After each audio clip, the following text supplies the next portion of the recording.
Bonjour, nous allons introduire donc Arthur Mensch, cofondateur et président de Mistral AI. Moi, je me présenterai dans 20 minutes. Je suis le cofondateur de Start the Fuck Up, un studio d'innovation. On va l'interroger au format questions-réponses avec Ludovic. Bonjour Arthur. Bonjour. Merci d'être ici. Est-ce que tu peux te présenter rapidement et nous raconter un petit peu ce qu'est Mistral AI? Tout d'abord, merci pour l'invitation, Michael, de Start the Fuck Up. Je suis honoré d'être ici. Je pourrais sans doute pas être là au déjeuner, mais je suis ravi de discuter plus tard et Michael pourra aussi prendre des. Enfin, si vous êtes intéressé, vous pouvez passer par lui.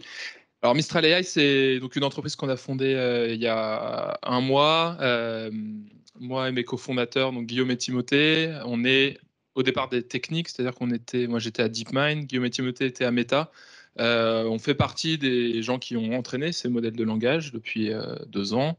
Moi, depuis 2 ans et demi que je suis dans ce domaine-là, je fais plusieurs itérations sur comment les améliorer, les entraîner plus efficacement, etc. On a observé une accélération de la technologie l'année dernière et une révélation des capacités de ces modèles au grand public avec ChatGPT. Et je pense qu'à ce moment-là, on s'est rendu compte qu'il y avait quelque chose à faire dans l'espace européen avec un angle beaucoup plus ouvert que ce qui est proposé aujourd'hui par certaines entreprises. On se positionne aujourd'hui comme un entraîneur de modèles, c'est-à-dire qu'on va entraîner la couche basse et onéreuse et difficile à faire de cette technologie d'IA générative. Et ce qu'on veut faire, c'est en donner les clés. Une fois qu'on a ces ressources qui sont les modèles pré-entraînés, on veut en donner les clés pour spécialiser les modèles de langage aux applications des entreprises, à leurs diverses fonctions, qu'elles soient internes, donc avec réforme de leurs procédés, amélioration de leur productivité, ou externes, avec création d'un ensemble de nouveaux produits et logiciels qui fournissent des interfaces différentes avec la connaissance et qui révolutionnent l'interactivité avec les systèmes informatiques. Alors moi j'ai une première question, c'est toi qui travailles sur ces sujets-là de l'intérieur dans les labos des grands groupes, comment tu expliques que ça a été vu par le grand public comme une rupture brutale là, en cette fin d'année? Est-ce que c'est quelque chose sur lequel tu avais vu la montée en maturité, la montée en puissance se profiler? Oui, alors je pense que effectivement, moi, c'est des choses que des chatbots, ça faisait plusieurs années, enfin, ça faisait plusieurs années que je remontrais à mes amis à la terrasse du café. Je pense que ça s'est mis à marcher beaucoup mieux avec ChatGPT parce qu'ils ont fait quelques efforts, en particulier sur la supervision avec des données humaines. C'est vraiment l'interface aussi qui était assez révolutionnaire, c'est-à-dire qu'on avait, je pense qu'il y a une anthropomorphisation du modèle qui était très bonne et en réalité l'expérience utilisateur, je pense, a un peu tout révolutionné, alors qu'on avait déjà accès à des API qui faisaient globalement la même chose. Donc je pense qu'il y a vraiment une histoire de packaging pour l'utilisateur final. La puissance de ces modèles, elle est établie, je dirais, depuis 2020 les progrès dans ce domaine-là ont été aussi significatifs. C'est-à-dire que chaque année, on a fait des évolutions d'un facteur 3 ou 4 en termes d'efficacité d'entraînement. On a aussi fait des évolutions en termes d'un facteur 3 ou 4 en termes d'intensité en calcul et en capital. Par ailleurs, les données qu'on acquiert et qu'on récupère sont leur qualité est de plus en plus grande. Je pense qu'on s'est rendu compte que s'entraîner sur des données de qualité, c'était crucial pour avoir des bons modèles. Et donc ces trois facteurs-là, qui sont donc l'efficacité, le calcul et les données, c'est des choses qui se sont améliorées constamment depuis 2 ou 3 ans. Et ça fait qu'on a franchi un stade où la technologie est utilisable dans énormément de cas d'utilisation. Et du coup, tu parles d'une évolution extrêmement rapide, x3, x4 tous les ans. En termes d'évolution à court, moyen, qu'est-ce que tu perçois comme progrès?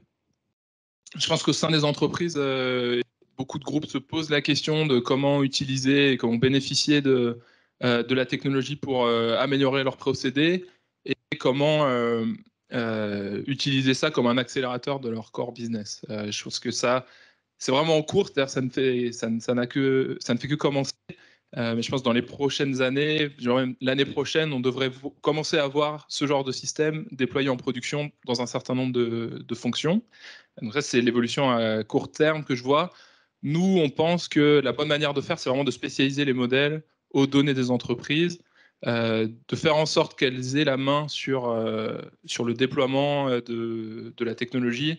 On veut leur proposer les modèles en entier, la capacité de les mettre dans leur silo et de gérer la totalité de leur stack eux-mêmes. C'est un contre-positionnement par rapport à des acteurs comme OpenAI et Anthropic qui en fait refusent la mise à disposition entière des modèles, ce qui fait qu'ils sont obligés. J'ai coupé le micro. Ce qui fait qu'ils sont obligés d'avoir des modèles qui sont très gros, parce que très généralistes, à défaut de vouloir bien les spécialiser et bien les intégrer. Et ça va poser à moyen terme une question de coût, c'est-à-dire que pour le moment, les meilleurs modèles, ils sont très gros, ils sont très coûteux à déployer. À partir du moment où on commence à faire beaucoup de volume, il faut réfléchir à comment faire des modèles plus petits. Et la manière des modèles plus petits, c'est de les spécialiser plus pour qu'ils soient attachés à capacité sur une tâche égale, plus petit et beaucoup moins cher à servir. Tu viens de lever 100 millions d'euros pour lancer ton aventure. Tu parles d'entraînement comme ça custom. Comment vous allez utiliser l'open source à Mistral? Donc on a une ADN très open source, c'est de là dont on vient. On pense qu'une bonne manière de démocratiser l'accès à la technologie, c'est de fournir des modèles open source qui sont bien meilleurs que ceux qui existent actuellement. Actuellement, sur le marché, les meilleurs modèles open source sont quand même largement en dessous de l'offre commerciale et fermée. On pense que ça ne devrait pas être le cas. Et la manière dont nous, on va travailler, c'est qu'une grosse partie des modèles qu'on va entraîner sera open source avec une licence commerciale. Ce qu'on pense, c'est que la valeur, elle n'est pas tant dans la ressource du modèle lui-même que dans le fait de le spécialiser, de le rendre plus petit, dédié à une tâche spécifique, dans le fait d'avoir des outils qui permettent facilement de le déployer, facilement de le spécialiser, sans qu'il y ait trop de connaissances métiers à avoir. Et donc, c'est là-dessus qu'on se positionne, avec cet aspect open source, construction de la communauté, réforme de la manière dont l'évaluation est faite pour que tout soit fait correctement, organisation aussi des contributions upstream de la part d'acteurs qui peuvent fournir leurs données, qui peuvent fournir leurs cas d'usage. On pense que ça, c'est une manière d'accélérer la technologie, de créer la flywheel qui nous permettra de nous positionner. Et du coup, en termes d'éléments différenciateurs par rapport aux offres open source, pour une entreprise qui considère déjà en fait les offres open source, en quoi travailler avec Mistral AI viendrait accélérer la démarche? Les modèles qu'on va faire seront, a priori, notre objectif, c'est de faire les meilleurs modèles open source, donc d'assez loin devant ce qui a été proposé aujourd'hui. L'offre commerciale qu'on va développer, c'est une offre d'intégration avec les systèmes de données des entreprises. C'est une offre de préparation des jeux de données pour spécialiser les modèles. Et c'est une offre de déploiement soit à basse latence, soit à haute capacité, qui soit faisable dans l'infrastructure, dans le VPC des entreprises ou potentiellement on-premises. C'est là-dessus que nous, qu'on positionne notre offre commerciale. On cherche actuellement un certain nombre de partenaires de design pour identifier les besoins et la manière dont on peut déployer ces modèles progressivement pour différents cas d'usage. Tu as parlé de la réduction des coûts et du temps de déploiement de ces modèles. Dans une démarche de Green IT, on cherche à réduire l'impact de ces modèles. C'est quoi la tendance? La tendance aujourd'hui, c'est de faire des très gros. C'est de faire des très gros modèles qui coûtent très cher à entraîner. Le prix de l'entraînement, je pense en termes d'impact environnemental, si tant est qu'il y a un déploiement à l'échelle, c'est très faible en fait. Ce qui coûte cher, c'est l'inférence. L'inférence, c'est quand on. Pour donner la définition, c'est quand on a le modèle entraîné et qu'on l'applique on le déploie sur une certaine application. Quand on a des centaines de milliers d'utilisateurs, en fait, le prix de l'inférence rapidement rattrape le prix du training. Et donc, c'est là où il y a une importance d'avoir des modèles les plus petits possibles, parce que le prix de déploiement est complètement proportionnel à la taille du modèle. Or, il se trouve que si on cherche à faire des modèles complètement généralistes, il faut que le modèle soit le plus gros possible pour qu'il soit le meilleur possible. Il y a des lois d'échelle qui prévoient ce qui se passe. Une manière de faire en sorte d'avoir un modèle petit mais performant et qui résolve la tâche qu'on lui donne, c'est de dire je pars d'un modèle préentraîné et je le spécialise très fortement à une tâche en particulier, ce qui nous permettra d'avoir un modèle qui va faire 3 milliards de paramètres plutôt que 1000 milliards de paramètres. Là, il y a un facteur 300. En fait, ce facteur 300, c'est un facteur 300 qu'on gagne en énergie, qu'on gagne en prix, et du coup qu'on gagne aussi en carbone. Parce que la question se pose aujourd'hui de ce que ça va donner de changer en fait le prix de l'inférence en web avant l'IA, il était relativement négligeable, pas complètement, mais pas très important. Là, on passe vraiment sur des ordres de grandeur qui sont beaucoup plus grands et c'est important de bien faire. Merci. Est-ce qu'il y a des questions de l'audience?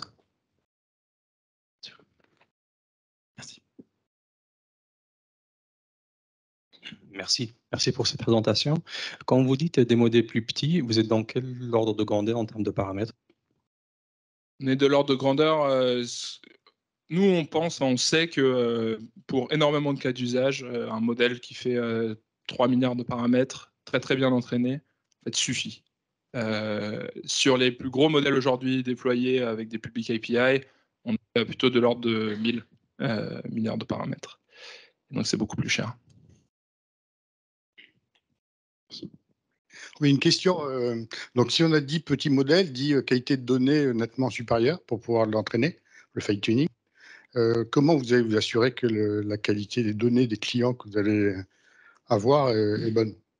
Je pense que c'est un enjeu majeur de faire, et c'est un enjeu même pour nous, c'est-à-dire à partir du substrat qui est la donnée qu'on trouve sur Internet, en extraire quelque chose qui est utilisable par le modèle pour qu'il devienne bon. Et on pense qu'on est aujourd'hui en train de développer des outils qui permettent de le faire beaucoup plus efficacement, et c'est une partie des outils qu'on rendra disponible aussi dans notre offre commerciale. Je pense que c'est vraiment un enjeu de nettoyer correctement les données pour d'abord d'en extraire la substance avant de les fournir au modèle pendant le fine-tuning. Bonjour, j'ai une question sur votre modèle. Le micro a coupé.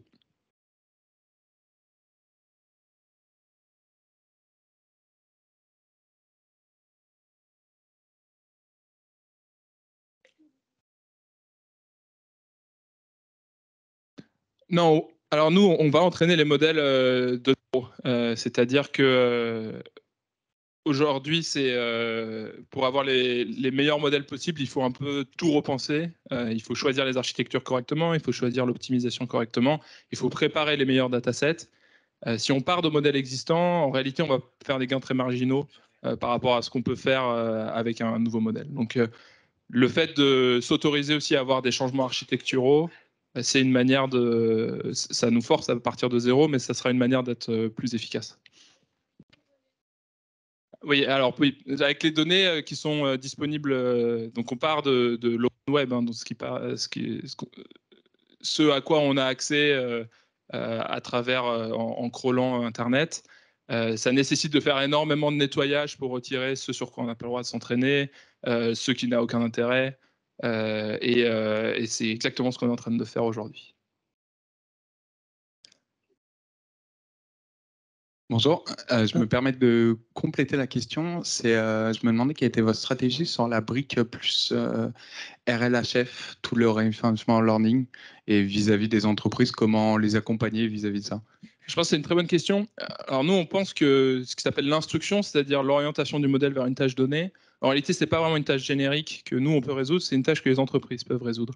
Et donc, pour nous, on voit deux choses. La manière de bien résoudre une tâche, c'est tout d'abord, il faut imiter des données humaines. C'est-à-dire, par exemple, si on parle d'un customer service, la première chose à faire, c'est de se fine-tuner sur des échanges qui ont réellement eu lieu entre un humain et un humain. Ça permet au système d'emprunter le ton et les capacités d'un opérateur humain.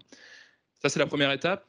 Il y a une deuxième étape, et sur laquelle on se positionnera aussi, qui est le fait de d'abord déployer le modèle dans une version bêta et d'acquérir un certain feedback sur qu'est-ce que le modèle a bien fait, qu'est-ce qu'il n'a pas bien fait.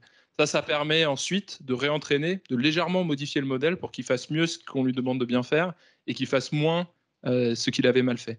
Et donc ça, je pense qu'effectivement, il y a une question d'être actif, c'est-à-dire que le déploiement d'un modèle, il doit toujours s'accompagner aujourd'hui pour qu'il soit vraiment pertinent à terme d'un monitoring et de l'acquisition de feedback qui vont ensuite permettre de l'améliorer.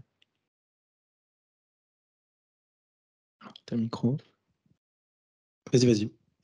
Oui, bonjour. J'avais une petite question sur votre roadmap. Est-ce que vous pouvez partager un petit peu des informations sur les délais dans lesquels vous pensez pouvoir fournir ce type de service? Oui, alors nous, on ambitionne une première release début 2024, effectivement. Et on est à la recherche avant de partenaires commerciaux pour développer des preuves de concept en bêta. Bonjour, merci pour votre présentation. J'ai une question, c'est qu'il y a IBM qui a annoncé un Watson X la semaine dernière, qui est en disant « Je suis propriétaire des données, il n'y a pas de biais dedans, allez-y ». Comment vous vous situez là-dessus, sur cette chose? Et la deuxième question que j'aurais, c'est est-ce que vous allez, en tant que société française, faire un modèle qui parle français ou qui parlera anglais? Alors, on sera très attentif effectivement à la question des biais. Alors, la question des biais, aucun acteur aujourd'hui est capable de dire que son modèle n'a aucun biais. C'est strictement impossible a priori. La bonne manière d'approcher la chose, c'est de se pré-entraîner sur un ensemble de données qui est le plus grand possible et derrière de faire de l'instruction pour retirer les biais et faire en sorte que le modèle sache quelle est la neutralité qu'on attend de lui. Et ça, je pense que c'est vraiment important. Ce n'est pas une question de données d'entraînement, c'est vraiment une question d'instruction a posteriori. Le modèle a besoin de savoir ce qui est biaisé pour ne pas être biaisé. C'est important. Et sur la deuxième question du français, alors évidemment qu'on va chercher à faire... Nous, notre positionnement, il est vraiment européen. D'abord en termes de prospects, évidemment mondial, mais je pense que nos premiers partenaires seront européens et on sera très attentif à faire en sorte que notre modèle soit particulièrement performant dans les langues européennes, dans toutes les langues, mais en particulier dans les langues européennes. Et c'est une bonne chose de... En réalité, ce qui joue en notre faveur, c'est que quand on s'entraîne sur beaucoup de langues à la fois, on a du transfert positif entre les langues, si tant est qu'on le fait correctement. Et je pense que c'est important. On mettra beaucoup de français dans le mix. Voilà. Oui, bonjour. Merci de votre présence ici. Moi, j'ai une question, puis après peut-être un commentaire. La première question, c'est pour une entreprise, je suis ici, pour une entreprise, alors start-up française, on va dire, mais start-up européenne, que pensez-vous de la future réglementation qui va encadrer l'IA et est-ce que c'est un frein pour l'innovation, puisque vous êtes en plein dedans? Et le deuxième, c'est plus, là je m'adresse un peu aux dirigeants, comment vous situez comme entreprise à impact? En fait, quand même, ces technologies, on l'a vu, ils vont avoir des impacts soit environnementaux, mais aussi sociaux, avec des potentiels destruction ou pas d'emplois. Et donc, comment à l'échelle d'un dirigeant, vous analysez un peu des fois cette schizophrénie qu'il peut avoir entre l'innovation et sa responsabilité en tant que citoyen et dirigeant? Alors, je vais répondre d'abord à la première question. Actuellement, effectivement, il y a une régulation européenne qui est en cours de discussion qui concerne où il y a eu un ajout qui est en fait un ajout récent sur les General Purpose AI models, dont le champ d'application fait rentrer les large language models, enfin, dont les large language models rentrent dans ce champ d'application. La manière dont la version du Parlement a été écrite est a priori trop floue et trop pas suffisamment bien définie pour que les acteurs qui travaillent dans ce secteur arrivent à travailler, arrivent à innover et arrivent à proposer des choses. Donc, on est actif pour faire en sorte d'accompagner la discussion. La discussion est toujours en cours en réalité, et je pense qu'il y a une vraie volonté de la part du pouvoir public de faire ça correctement et de faire en sorte que l'innovation en Europe soit tout à fait possible. Et donc, on est très confiant sur la manière dont ça va évoluer dans les prochains mois au cours de la discussion partie. Sur la deuxième question, je pense qu'effectivement, on a une technologie qui est porteuse de transformation sociétale importante. La manière dont on l'approche, c'est qu'il faut être le plus démocratique possible dans la manière de diffuser la technologie. C'est-à-dire qu'aujourd'hui, quelque chose qui n'est pas désirable, c'est qu'il y ait 2 ou 3 acteurs américains qui possèdent la discussion, qui décident quels sont les biais, quelle est l'orientation culturelle des modèles qu'on déploie, et qui en fait sont les seuls capables de discuter correctement de ces choses-là. On pense que l'angle open source qu'on va développer fait partie de notre stratégie éthique de diffuser la technologie de manière responsable en accompagnant la transformation. on sera aussi là pour... alors, on est très petit, on ne prend pas position sur ces choses-là, mais on pense que le fait que des acteurs petits aient accès à ces modèles, comprennent comment ça s'utilise, en comprennent la puissance, ça permettra de susciter le débat et de trouver des solutions intelligentes de manière démocratique. Une dernière question.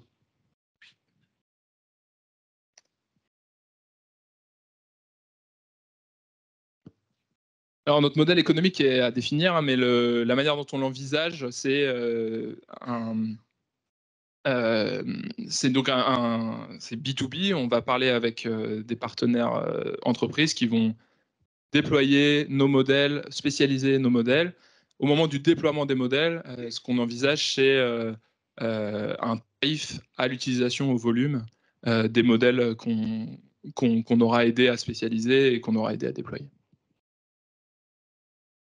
Merci beaucoup, Arthur.